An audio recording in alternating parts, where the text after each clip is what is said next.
Bismillahirrahmanirrahim. Assalamualaikum warahmatullahi wabarakatuh. Alhamdulillah wassalatu wassalamu ala sayyidina wa habibina wa syafina wa karimina wa sabrina wa maulana Muhammad amma ba'd. Hadirin para pendengar yang mudah-mudahan dirahmati oleh Allah. Pada malam hari ini adalah malam yang dimana ditunggu-tunggu bagi manusia,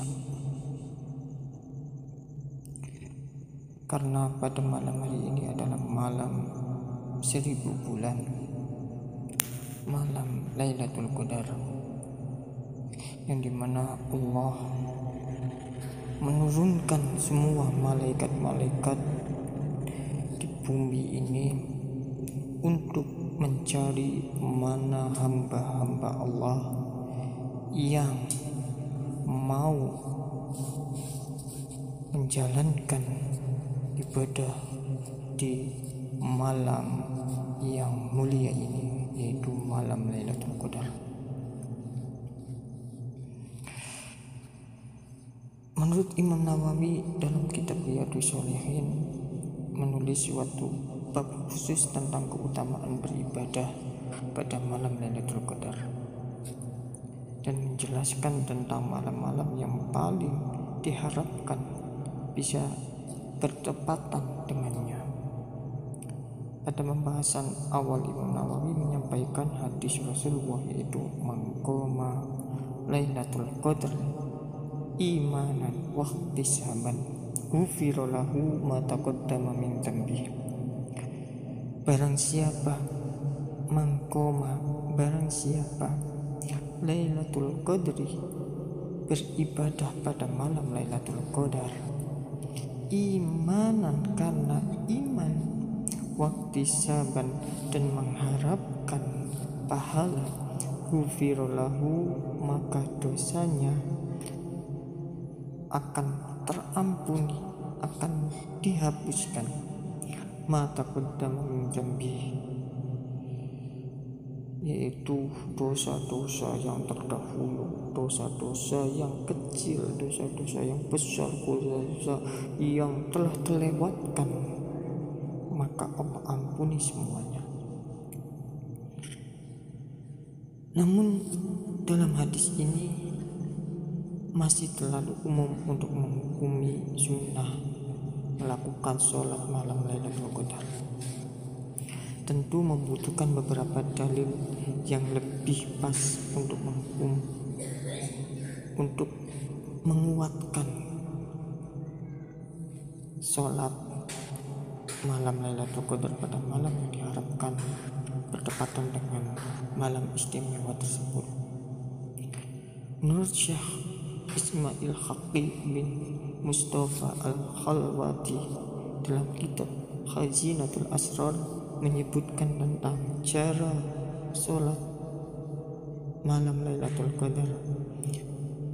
Dalam hadis Rasulullah SAW bersabda, an Abi Abbasin radhiyallahu anhu anin Nabi sallallahu alaihi wasallam annahu qala man shalla fi Lailatul Qadri rak'ataini yaqra'u fi kulli rak'atin bi Fatihatil Kitab marratan wal ikhlas sab'a marratin fa idza sallama yaqulu astaghfirullah wa atubu ilaihi sab'ina marratan fala yaqumu min maqamihi hatta yaghfirullahu lahu wa li abawayhi wa yab'atsullahu ta'ala malaikatan ilal jinani yagrisuna lahul asjar wa bainal qusur wa yajruna al anhar wa la yakhruju minad dunya hatta yara dzalika kullah. Dari Ibnu Abbas radhiyallahu anhu dari Nabi Muhammad sallallahu alaihi wasallam bahwa Rasulullah sallallahu alaihi wasallam bersabda, barang siapa melakukan sholat 2 rakaat ketika malam Lailatul Qadar, dalam setiap rakaat membaca surat Al-Fatihah 1 kali dan surat Al-Ikhlas 7 kali, setelah salam membaca istighfar 70 kali, maka ia tidak berdiri dari tempatnya sampai Allah mengampuni dosa-dosanya dan dosa kedua orang tuanya.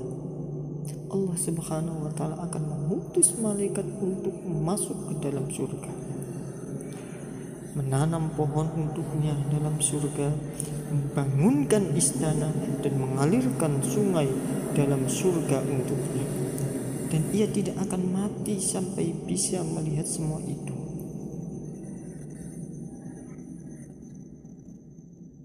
Secara umum, hadis di atas sudah menyebutkan tata cara mengerjakan sholat sunnah ketika malam Lailatul Qadar.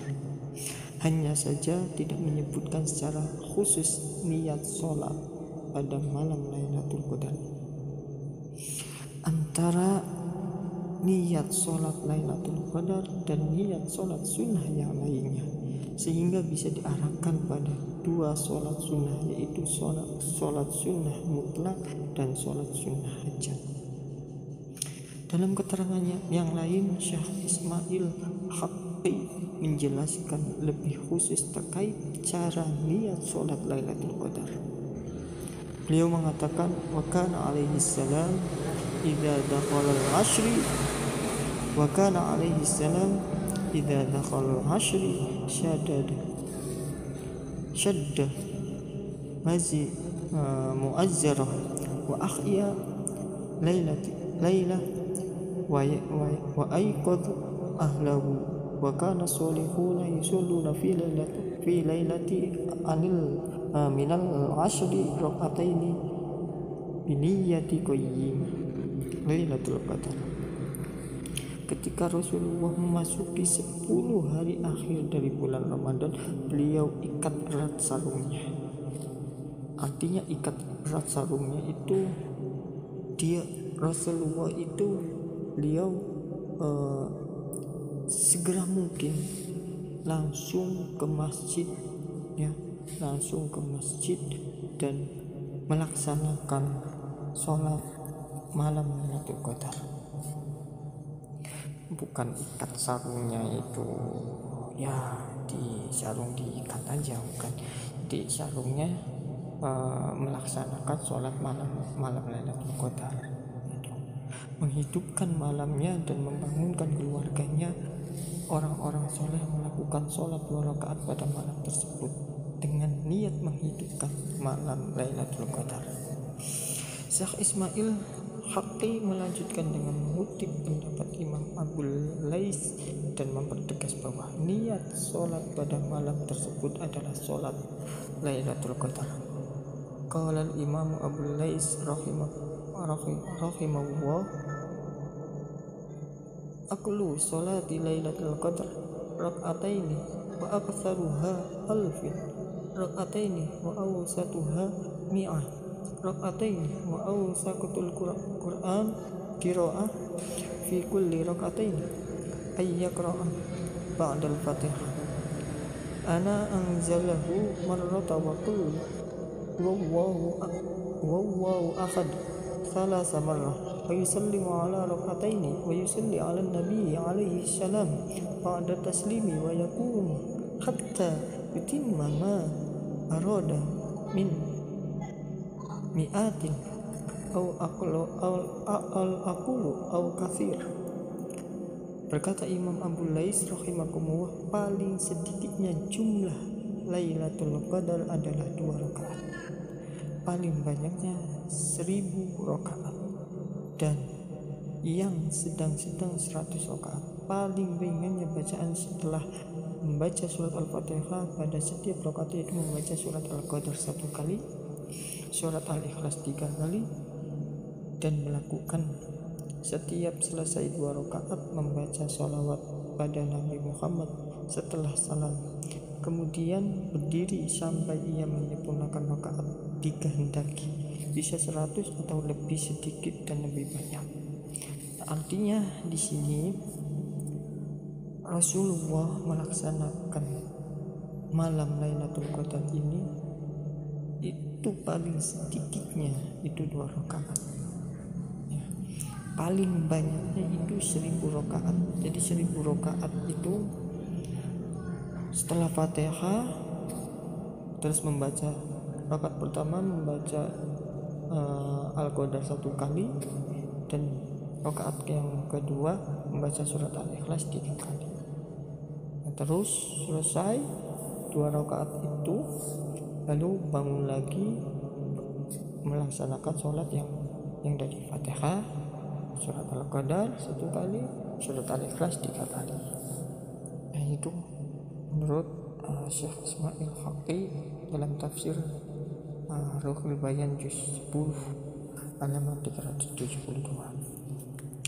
Nah, Syekh Ismail Haqqi juga menegaskan dengan mengutip penjelasan dalam kitab Al-Muqni, yaitu tidak dimakruhkan mengerjakan sholat sunnah Lailatul Qadar secara berjamaah. Beliau mengatakan wafil muhitu la yuqarru kitidai bil imami fi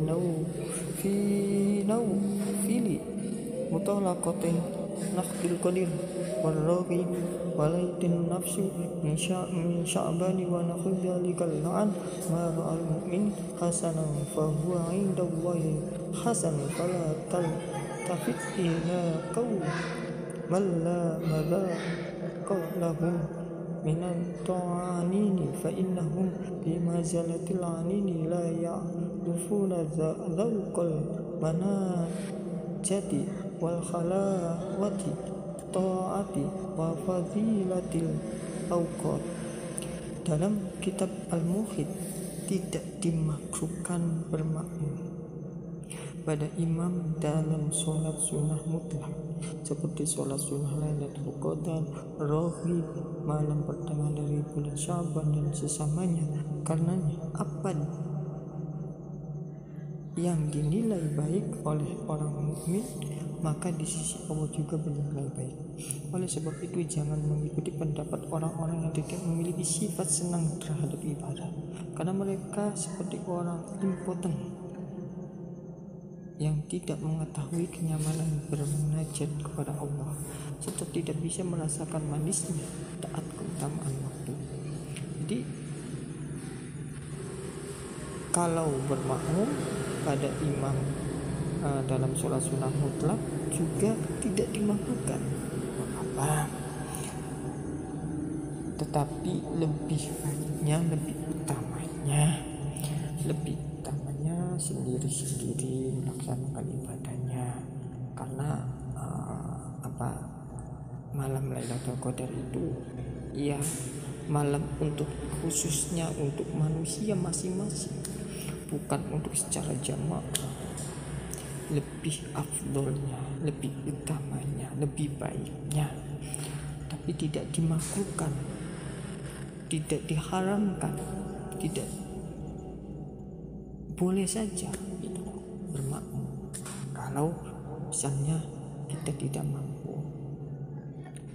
Nah, penjelasan Syekh Ismail yang terakhir perlu dibahas ulang bahwa pada penjelasan di atas secara tersurat Syekh Ismail berpendapat bahwa sholat sunnah Lailatul Qadar kedudukannya sama dengan sholat tarawih malam pertengahan dari bulan Syaban dan sesamanya. Sedangkan para fuqaha menganggap bahwa sholat tersebut merupakan amalan ibadah yang harus ditinggalkan, dan hadis yang dijadikan pijakan merupakan hadis batil yang sama sekali tidak pernah disampaikan oleh Rasulullah.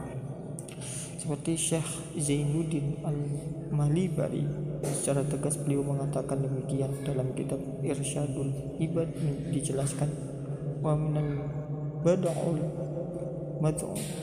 madmumatil lati ya'fimu fa'aliha wa yajibu ala walatil amrati min fa'alaha salatul raghib isnata asyarata rak'atain rakaat bainal asyayin lailati awwalu jam'a mirrahim. Termasuk perbuatan bid'ah tercela dan pelakunya mendapatkan dosa, bahkan wajib bagi pemerintah untuk melarangnya, yaitu sholat raghib, yaitu sholat sunnah 2 rakaat antara waktu sholat isya dan maghrib pada malam Jumat pertama dari bulan Rajab. Sholat malam 100 rakaat pada pertengahan bulan Syaban, sholat pada Jumat akhir bulan Ramadan dengan niat menggantikan sholat 5 waktu yang pernah ditinggalkan, dan sholat 4 rakaat atau lebih banyak pada hari Asyura. Sedangkan hadis-hadis yang menjelaskan tentang sholat tersebut merupakan hadis palsu, maudhu, dan jangan tertipu pada orang-orang yang mengajurkannya. Ini untuk perbuatan bid'ah tercela ya. Jadi jangan kita terpaku, wah ini menurut ini adalah melaksanakan sholat ini tanpa ada dasarnya, tanpa ada ininya, maka kita jangan melakukan kalau tanpa ada dasarnya. Kalau bisa harus sesuai dengan dasarnya. Sholat sunnah pun harus ada dasarnya. Tanpa ada dasarnya kita tidak bisa melakukan itu ya. Karena banyak sekali hadis-hadis maudhu itu ketika orang muslim yang pada waktu itu ya, setelah Nabi ya meninggal, terus pada zamannya khalifah itu umat Islam itu telah diserang oleh kaum kafir. Semua kitab-kitab, semua ini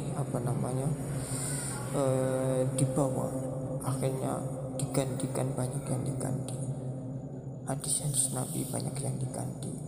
Nah makanya para hadis, para ahli hadis itu ada yang namanya hadis yang maudhu, ada yang hadis sahih, ada yang hadis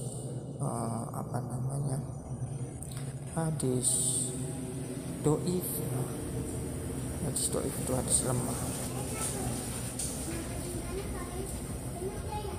Nah itu mungkin hanya ini. Mudah-mudahan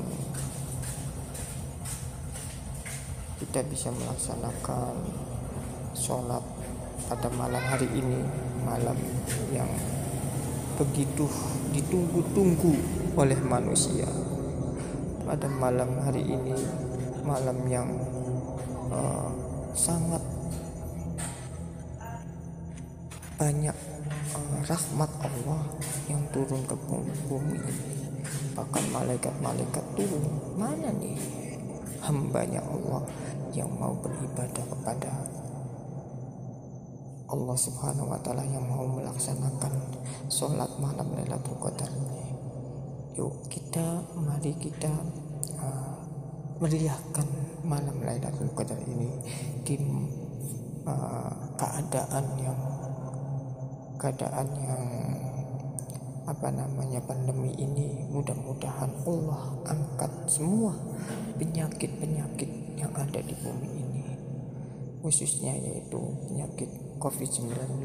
Allah segera musnahkan, Allah segera hilangkan, dan mudah-mudahan kita semua, keluarga kita, diri kita, tetangga kita, saudara-saudara kita, mudah-mudahan terselamatkan dari wabah penyakit ini dan bisa berkumpul lagi.